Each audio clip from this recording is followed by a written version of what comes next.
Que faire pour qu'une personne qui te donne littéralement des miettes s'obsède de toi? Aujourd'hui, je te montrerai la clé essentielle que tu dois connaître pour que cette personne finisse par te valoriser et s'obsède de toi. Alors, sois attentif. Les relations affectives peuvent être un champ d'émotions intenses et parfois confuses. L'un des facteurs qui nous maintient souvent piégés dans une relation insatisfaisante est l'incertitude, cette émotion de ne pas savoir ce qui va se passer, d'être constamment dans l'attente de la prochaine marque d'affection ou d'attention peut nous accrocher profondément. Dans ces cas-là, l'autre personne peut ne pas investir le temps et l'énergie que tu mérites, mais elle continue tout de même à exercer un contrôle subtil sur toi grâce à des récompenses sporadiques. Il est courant de se retrouver dans une situation où la relation semble instable. Un jour, la personne qui t'intéresse te consacre de l'attention, te répond avec tendresse et partage des moments agréables. Cependant, le lendemain, cette même personne se distancie, ne répond pas à tes messages ou disparaît pendant plusieurs jours. Ce comportement te fait douter de la sincérité de ses sentiments et te donne l'impression qu'elle joue avec toi. Malgré cela, tu te sens incapable de sortir de cette situation, car tu attends, au fond de toi, cette prochaine preuve d'affection, cette petite dose d'attention qui te garde attaché à la relation. Dans ce genre de relation, le contrôle appartient presque toujours à l'autre personne. C'est elle qui décide quand se rapprocher, quand s'éloigner et comment gérer la dynamique de la relation selon sa convenance. Elle décide unilatéralement de ce qui doit se passer, te laissant dans l'attente et l'incertitude. Ce qui te retient, c'est la promesse d'une récompense future, un geste d'affection ou une attention inattendue qui survient lorsque tu t'y attends le moins. Cette dynamique te place dans une position de perpétuelle attente, comme un chien espérant sa friandise, tandis que l'autre personne continue sa vie sans se préoccuper de l'effet de son comportement sur toi. Il est essentiel que tu comprennes que cette émotion que tu ressens, cette anxiété constante face à ce qui peut ou non se passer, est quelque chose que tu expérimentes seul. L'autre personne, en général, vit sa vie sans trop de complications émotionnelles. Il se peut même qu'elle ne réalise pas à quel point son comportement t'affecte, ou pire encore, qu'elle en soit pleinement consciente et le fasse délibérément pour te maintenir dans une position de dépendance émotionnelle.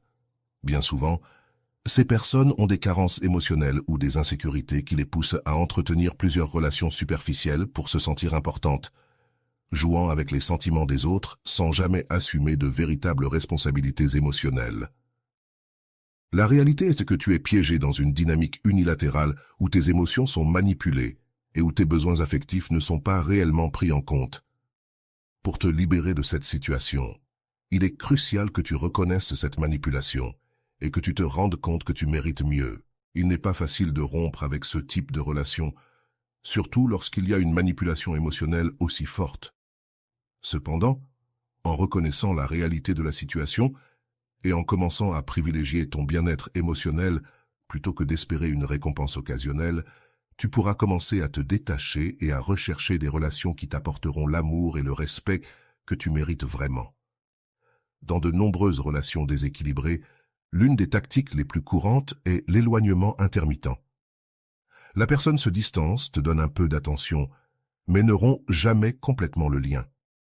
Cela arrive parce qu'elle souhaite te garder proche, même si elle ne te considère pas comme sa priorité. Elle ne te voit pas comme son numéro 1, mais ne veut pas non plus te laisser partir, car il lui est utile de t'avoir à disposition quand elle en a besoin. Ce comportement est particulièrement efficace au début d'une relation, car l'incertitude et l'éloignement génèrent souvent de l'attraction. Cependant, dans ce cas, tu es victime d'un jeu émotionnel. Il est crucial que tu comprennes qu'il ne s'agit que de cela, d'un jeu. C'est triste, mais si une relation ne repose pas sur un équilibre mutuel, s'il n'y a ni amour ni respect, et si tu ne te sens pas bien, il est important de reconnaître que tu es dans une situation qui n'a pas de sens. Le but d'une relation devrait être de se sentir bien, d'être heureux et de construire quelque chose de significatif ensemble. Si ces éléments ne sont pas présents, il est temps d'agir pour te libérer du cycle de souffrance. C'est ici qu'intervient une technique spécifique, non pas pour récupérer cette personne ou établir une relation saine et durable, mais pour te détacher et sortir de cette situation sans douleur. Il ne s'agit pas de promettre une fin heureuse avec cette personne, mais de t'aider à cesser de souffrir dans un endroit où tu n'es pas valorisé.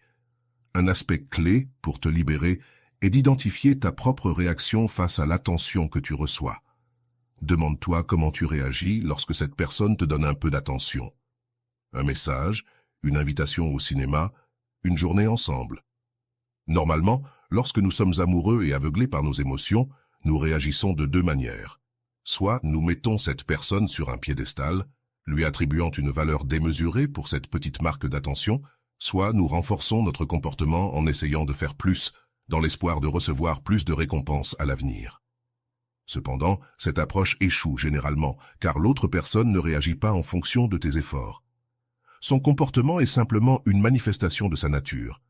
Elle sait qu'elle peut te manipuler pour que tu sois toujours là, disponible et en attente. Il est essentiel que tu reconnaisses ce schéma et que tu prennes des mesures pour protéger ton bien-être émotionnel. Se détacher de cette dynamique est un pas crucial pour récupérer ton pouvoir et créer de l'espace dans ta vie pour des relations qui te valorisent et te respectent réellement. À ce stade, il est essentiel de modifier ton comportement. La clé est de ne pas réagir de la manière attendue par cette personne, mais de changer complètement ta réponse. Ce changement est nécessaire pour que l'autre personne se rende compte que son jeu n'a plus d'effet sur toi. Il est courant de penser que l'autre personne ne comprend pas ce que tu ressens.